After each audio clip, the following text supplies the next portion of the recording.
People who cater to the super rich, what things have you seen? I'm a pool cleaner, and I used to service the pool for the inventor of the fleshlight. Weird dude. Super rich. He lives in Texas and had many houses on a ranch, and also a sex palace filled with fleshlights, naked models having photo shoots all the time. I went into the sex palace one time, and it had beaded curtains everywhere and smelled like ass. It was a weird experience, lol. That's funny, because Texas has a law that you can only own like 6 dildos. I wonder how many synthetic pussies you can own. Not that the law necessarily applies when you're super rich. Well, yeah, a 6 dildo maximum is merely a matter of public safety. There are 7 holes on the human body where dildos of varying sizes may be inserted. Making the 7th dildo illegal encourages the general citizenry to keep at least one nostril open for breathing. The more you know. My wife is an attorney. All of her clients are those Arrested Development style rich people who are completely detached from reality. One of her clients gets a new car every 10,000 miles rather than going through the trouble of having somebody take the car in for regular maintenance.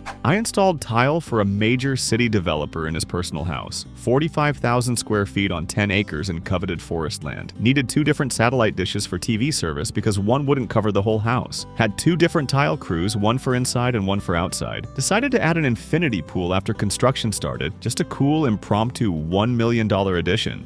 But the wildest note is that the wife ordered a massive 50,000 natural darkwood countertop from Cameroon, Africa. This sounds like a joke. It took months to be delivered, and when the wife saw it in the house's lighting, she decided she didn't want it and sent it back. These people flew in a private barber from across the country to get their hair cut. Exorbitant wealth is ridiculous. My friend had a client like this. She designed this woman a patio, pool, walkway, etc. made of custom tile that an artist in Italy had to make. The woman disagreed with my friend about which way all of it was facing. She wanted it flipped left to right mirror image. My friend tried to explain her purpose in designing it that way, but the client insisted. Fine. Months and months of work later, with the artist making the tile and it's shipped over and installed and f***ing everything, and you know what? The woman looks at it and goes, "Nah, you were right. Rip it out and do it the other direction." But hey, at least she admitted being wrong. This seems obvious, but they just do not think about money as a real physical thing. I'll be out with a guy having drinks. He sees an apartment he might like, makes a call to his guy, and it's now his. Inside Unseen just likes the look and area. Their view of travel is also unreal. Like, thanks for the offer to bring me to Rome for a week just out of the blue, but I have shit to do tomorrow.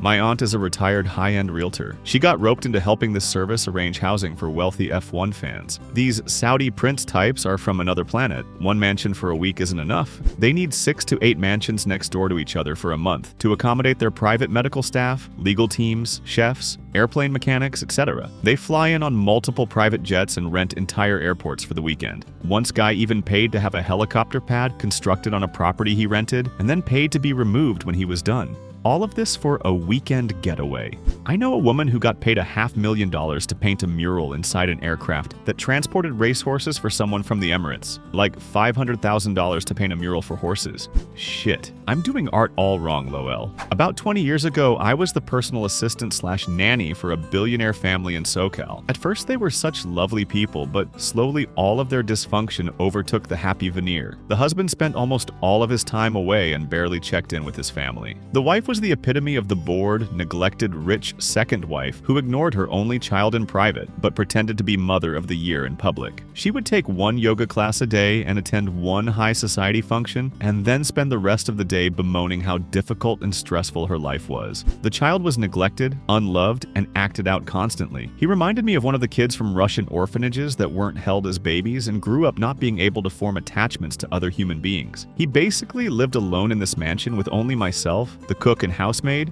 and his mother, who barely even spoke to him and who I never saw hug him, much less play with him. I essentially drove him to school and to all the activities he didn't want to do, but kept him out of her way, helped him do his homework, and tucked him in at night. He hated me no matter how I tried to bond with him, which I could understand because all he needed was his parents' love and attention, and didn't want me as a replacement. I ended up getting fired after the holidays because I was tasked with planning their Christmas vacation, and after a month of intense planning, booking a private villa, organizing their private jet, the house staff at the location, ordering all the necessary food and getting all the activities planned, the wife decided 2 days out that she no longer wanted to go to that location, but to a private island instead. When I informed her of the lack of availability at the new destination and cost of lost deposits, etc., but did provide her a list of options to choose from, she blamed me for ruining their holidays because I should have anticipated and planned a backup at the exact location she wanted that she had never previously mentioned. I was so happy to have been fired from that mausoleum of rich malaise and despair. And honestly, I've sadly enjoyed reading the news over the years of the husband moving on to his fourth and now fifth much younger wives, get caught up in legal drama for corruption, and she f***ing off into obscurity once she was divorced from her place in high society.